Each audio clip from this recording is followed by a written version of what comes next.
Invest your 6 months. Trust the entire journey.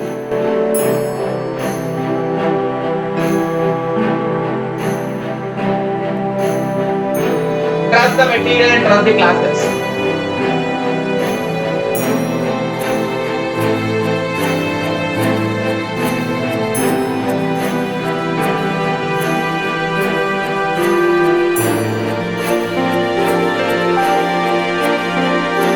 It is our responsibility to give your JRF. Hello everyone, welcome you all to the Achievers Adda.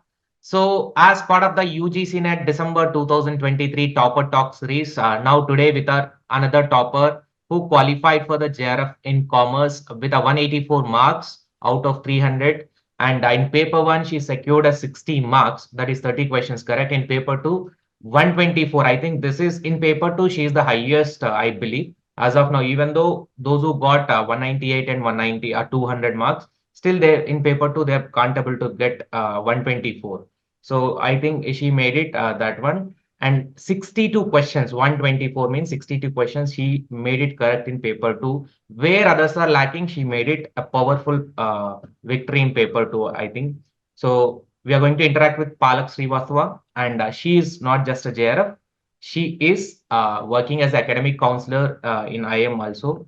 So let us try to interact her, and we will get to know many things, because at a younger age she tried to do many things. So working as academic counselor is not a single, it's not a simple job to do at this age, that too. She is counseling others. So you should understand her capability also. Congratulations, Palak, first of all, and very happy for you. And I just wanted to listen your true preparation, how you went through, because when you started your preparation, the December 2022, you qualified for the NET, again June 2023 NET only. So how you maintain your motivation, all those things we'll discuss one by one. So first of all, congratulations.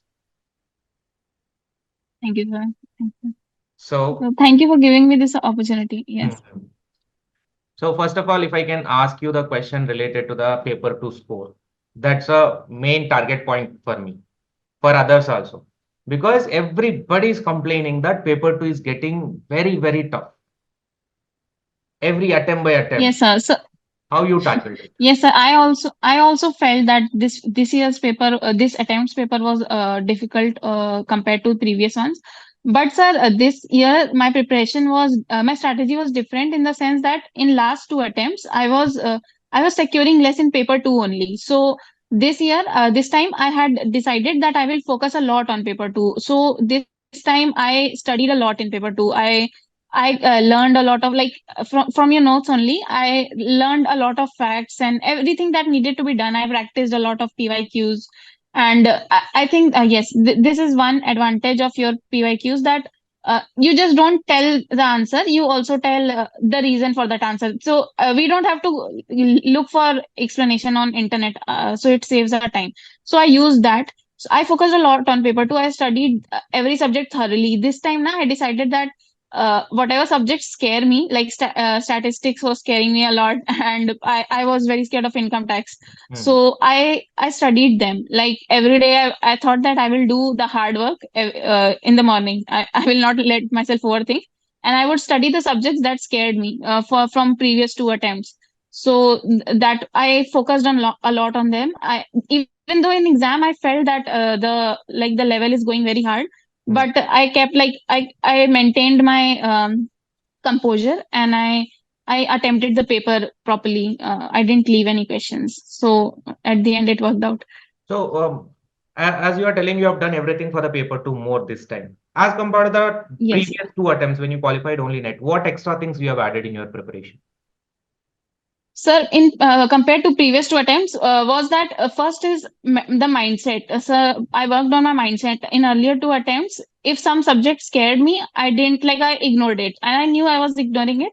I would study every day, but I would not study the things that I actually needed to work on. So I would watch classes every day, but I would avoid mocks or avoid PYQs a little, because they scared me, or they told me that I don't know stuff. So I worked on my mindset. I thought that I will do whatever I don't know. So I focused more on PYQs this year. I did a lot of PYQs, and I studied the subjects that scared me. I did analysis also. I took 3-4 mocks, and I tried to analyze where I am going wrong. What subjects do I know less? So after that, I realized, okay, these are my problems or mistakes, and I changed this behavior that okay, so if in paper one if I don't understand higher education that much or people development environment, so I decided that I will do limited course in these things. I didn't leave any set, but I did only selected topics from that, or I did from your notes. I thought that I will complete these notes, and after that I will not worry if some new question is appearing every time, because in some sets new questions are appearing every time. So if you start worrying that I don't know this, I don't know that, then you like there will be a lot to study. So I focused on basic whatever syllabus is mentioned, whatever pyqs are there, and whatever is there in notes, I tried to complete that. But I didn't run after completing everything this time. So I thought that okay, I don't need to answer every question, I need to answer most of the questions. And this is also one thing, that the paper is not like you cram everything and you'll be able to recall everything in paper. The only probably 20-30% of the paper, it will come directly from the things you have crammed.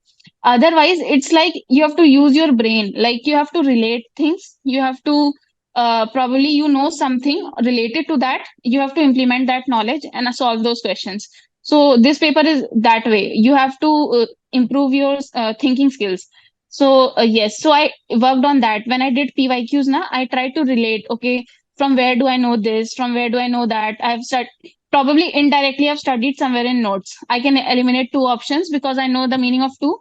So third and fourth I don't know, so I will take educated guess key, okay, I have to mark this one because others I know are not correct. So yeah, I try to implement my knowledge more. Earlier I used to worry about, okay, I don't know this question, this is not directly related to what I've studied.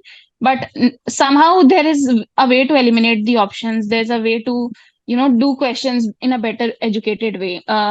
Yeah, if you don't know a question, I worked on trying like making educated guesses instead of just thinking, okay, I don't know, then I should probably leave. Don't leave any questions. Yes. Yeah, and But with this, two main points are yes. there when she's telling, na, when she clearly told 2 points. See, people will, out of 5 questions from one topic, 4 may be known to you. So why to think about this one much? That's what she's trying to tell. So by keeping more concentration on that unknown part, na, it will kill your preparation, and mood of the preparation also will get disturbed unnecessarily. Because in the process of covering just a one question, you will lose total 4 questions remaining with that mind only. And second thing is that we have to work on that weakest point which we have done previously.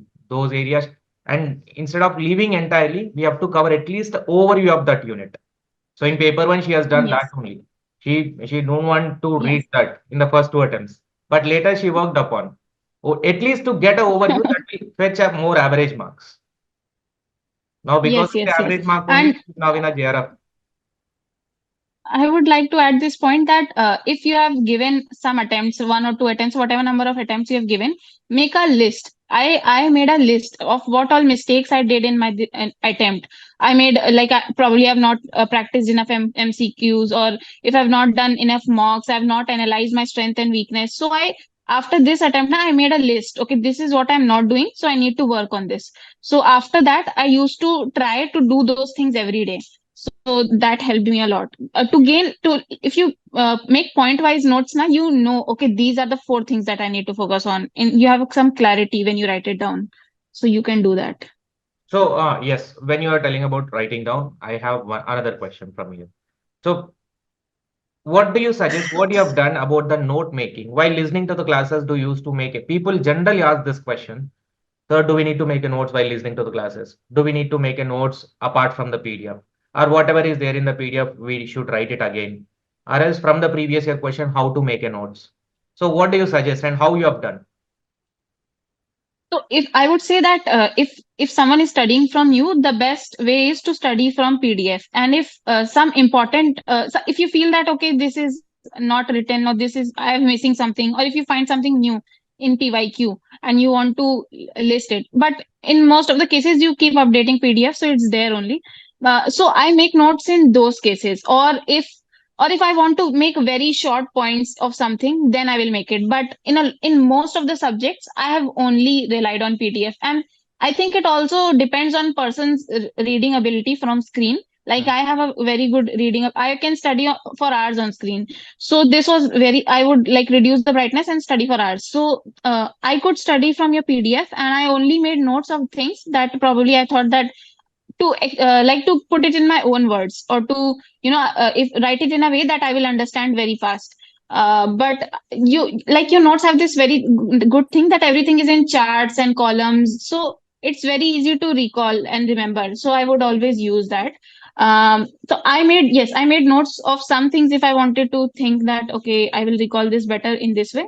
Otherwise, I didn't make, like, hardly made one copy, which was also not filled completely, a very thin copy. Otherwise, I didn't People personally, will I didn't make much notes. initially they I will Yes, start writing with a very interesting way and slowly they'll write. yes, yes, yes. Because they'll lose the You momentum should and leave the put the book aside. you should see the first time I started studying. I used to make paragraph notes. Then slowly, at the end, you see my notes are like like very small short notes.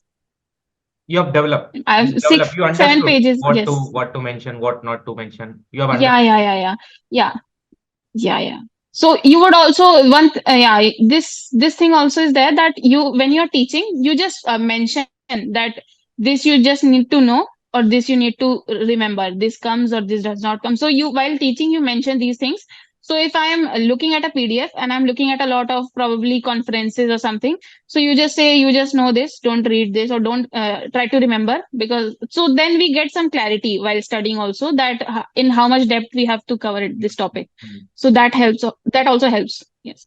Class running notes is required or not?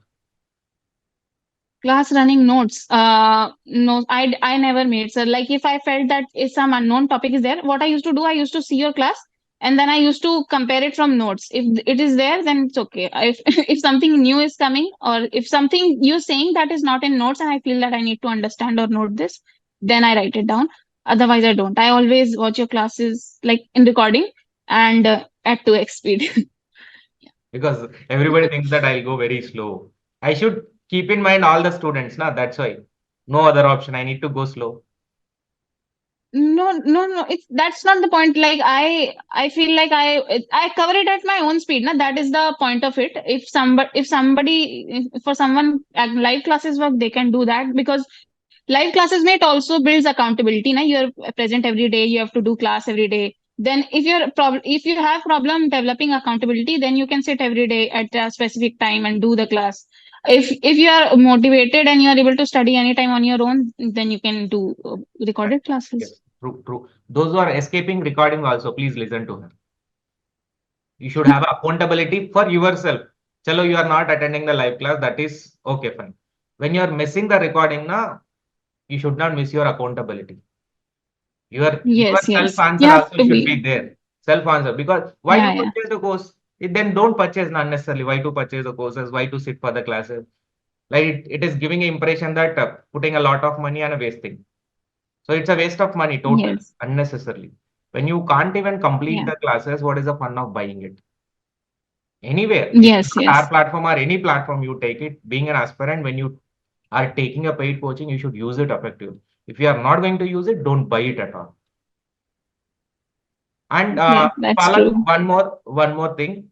Previous year question you are emphasizing again and again, like PYQ explanation. Learning from the PYQ, learning from the theory are the two fundamental pillars of our any competitive exam. Learning from the PYQ is how you have done for the both papers. Sir, first I used to check the syllabus. Then I would think that, okay, these things are there. Then I would go through notes. I would like if I would do class, then if I found some subject hard, then I would do class for it. If I'm able to understand on my own, then I would read notes only. Then I would try to do questions from that PYQ, to understand what type of questions are coming from that theory. It's important, because probably like you're studying, and you're on also focusing on meaning and functions and everything, but probably when you look at the PYQs, then you realize, okay, this is not asked that much, and this is asked more. So it gives you perspective on what topics to focus on more and how questions are being formed from that. So yes, you want to do PYQs, definitely don't miss PYQs. So as per you, how many years PYQs you suggest to upcoming aspirants? uh, uh 3-4 years is fine. I did most of PYQ. I also did, if for paper one, I did PYQs from other subjects also, because they were there in your PDF. But like in paper two, 2-3 years is fine. But do all, like, do it honestly. Like, don't also know that, like, why some question is correct, why other is not correct. Do it thoroughly. Don't just see, okay, this one, just do it very fast without understanding the Then that is not a options. PYQ And practice at all. That is not at all called as a practice. When you're doing with a proper yes, understanding of each and every question, why this is correct, why not others correct. Because she is clearly saying that explanation plays a major role in PYQ. Without understanding the question, the essence or requirement of the question is important. What you are thinking in mind is subject. Application, when you go na, relatability, she's saying. Relatability of the concept that you studied. Exact question may not repeat. The concept you studied is there in mind, yes, but that you should apply in the question as per the requirement of question. Because questions are not at all direct, process based, sequence based, matching. So they are going to eat our brain yes, for 3 hours. Both papers they are giving in that way. yes. So when direct It's the question, merit is going low every year, so you have to realize they're not repeating questions. So they have to form new questions every day, and you have to improve your thinking ability in that. So Palak, you had I, masters. yes, I have done MCOM You have done 21, when 23 you have session. completed So 23 only. 23 Yeah, only. 21, 23 year. She Yeah. before completing or in the process of completing itself, she is going with a JRF. And Yes. immediately she joined in job also. That too as Yes, academic sir. counselor. She told me that she's working as an academic counselor, which is guiding others. She's at a supervisor level yes. at this age. And then Yes. at that, very engaged. So yes, I actually worked a lot. Like, I worked a lot on, not work, like I always served LinkedIn a lot, and I thought, like, what how I want to start my career. So one is, like, people tell you, if you want to be assistant professor, probably you can join teaching somewhere, or you could do such things. But I wanted to focus more on research. So when I checked a lot of LinkedIn profiles, I realized that you can also become academic associate and research associate a lot of places. So it will give you a lot of advantage. And it is actually working with faculties. So you That's will be learning a lot, and there is no overburden of work. So you will also get time to study. So this is a very good way to start your career before PhD. This will give you a lot of, it will also let you know a lot where and how you want to do your PhD. You will get a lot of clarity. actually So you it's got a great opportunity to uplift your career. yeah. Yeah, Because yeah, yeah. here I other prepared. people I are yes, I sitting at a prepared home well. after a master's.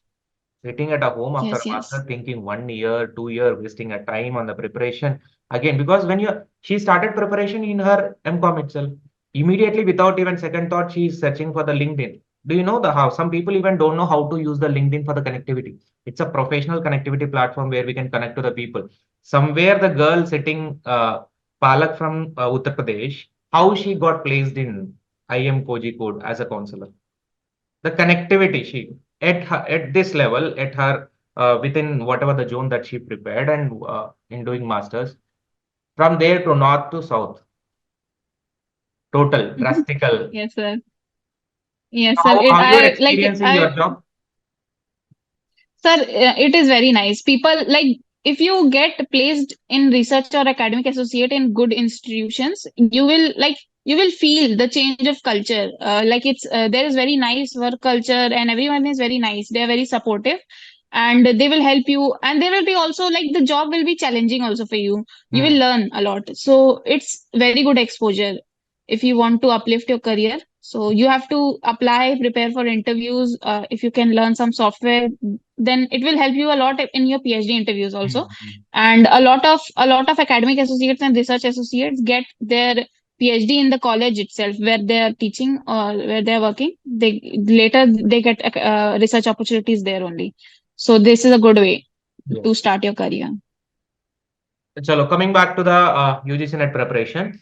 So one more thing Yes. before exam. Generally, you have experience of 2 exams already, and before the exam, how you need to maintain your revision. And in the process of revision now, have you given mock? How many mocks are given?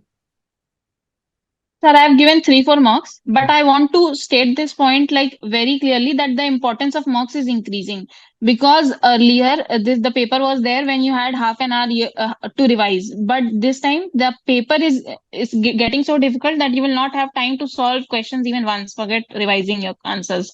So you have to practice mocks, because then you'll be able to manage your time well. Time management importance is increasing in this exam, so you have to practice mocks.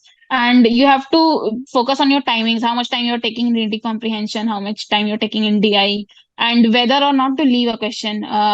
If some question is taking time, leave it and move forward. So these things are important. I focus. This is one of the mistakes I made in past two attempts, that I was not able to focus a lot on revision, or I did not realize that.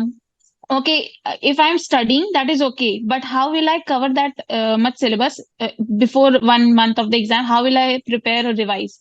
So this time I got before 2-3 days I got very nervous. So in 2-3 days I was not able to study, because I was very nervous about my exam.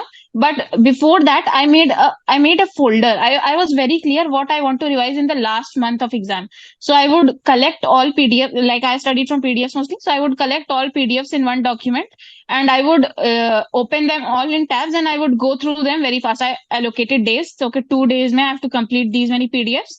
So I would go through them very fast, and I would practice some questions. And yes, this is one point I wanted to add, that when there are PDFs in that when you have told a topic, after that you point out some PYQs from that topic. So if I have missed, there are PYQs that I put for revision, like, because they were such new concepts. So I marked certain PYQs from your PDF for revision also, because they were very important. So you also learn from PYQs, new concepts. Okay. So yeah, so I made a list of all the PDFs that I wanted to revise, and I made a full thorough strategy that I want to revise well. Because if you studied and you're not able to revise, then it's no point, because you won't be able to implement it in the exam. So you want to do that, do revision very properly before the exam, because you want value for what you have studied for all these months. You don't want to waste that. Just a revision is not important. She has done a good revision actually. Identified certain PYQs while doing a PYQs itself, and that also she made it for the revision. That's actually a good learning point, because those new concepts which possible to repeat the concept may not the question. Possible to repeat the concept for sure. And that's how the even question paper trend also. The new topics which there. Suppose there is a memory based question is there. June 2023 episodic memory, that question was there. Again, they repeated in the December also. Like that, a new topic for that exam, but it will be a again topic for the next exam as well. So that will come from the PYQ revision. She has done, I think, very practical strategy she is having in her mind. Not to waste the time on the unnecessary thing. Don't over invest the time on unnecessary things. Don't over invest. Yes. Time is very important for you. Yes. If you want to crack this exam. Great. So finally, what do you want to tell to your juniors who want to prepare for UGC NET as a beginner when they are starting? I would say, yes, I would say that don't because I personally felt this. I would say that don't think of this exam as like impossible thing, or it's very hard, or if you've done multiple attempts and it's getting stuck at NET only. So don't think that you won't be able to do it. It's so hard and I can't do it and things like that. Keep yourself motivated, I would say. And there's not, I would say, always when you're feeling demotivated, always think that, okay, there's not much difference between NET and JRF. I can only, I used to personally motivate myself with this, that okay, only these many questions I need to do more correct, and then I will get JRF. So yeah, and even in mocks I would focus to get my targets, okay, if these many questions I do correct, I will get JRF. So yeah, even my mocks I try to achieve that target. I would say always keep yourself motivated and do the hard things. Like if you feel you will study every day, but you're not doing what is required, you're doing things that are easy. Always do the hard things. Do the things that you're scared of. Do mocks, do PYQs, whatever is scaring you. Initially, mocks and PYQs, they scared me a lot, so I avoided them. But because of that only, I got NET 2 times. It's not beyond your capability. You are not, if you're not able to crack an exam, there is problem with your strategy, not with your capability. So you have to focus on what you're doing wrong, make a list, try to figure out what you're doing wrong, talk to people, you will identify what they're doing right and what you're doing wrong. So this will help you a lot. And if I can do it, anyone can. Correct. Yeah. So thank you so much for sharing your strategy and your roadmap, whatever you have done in your JRF. Now I wish you all the very best for your future. So we wanted to see from JRF Palak Srivastava to Dr. Palak Srivastava after 5 years. Yes, sir. Inform me the same. Yes, Sir, I've done my doctorate. So that too from a premier yes, sir. institute like IITs and IIMs only. I know you are going to target them and you will get into place of it. So all the very best for it. Yes. And, become a good Thank you, sir. researcher and become an assistant professor also. We have to guide many people in the future. Okay, sir. Thank you. Thank you for giving me this opportunity to share my experience. Thank you so much.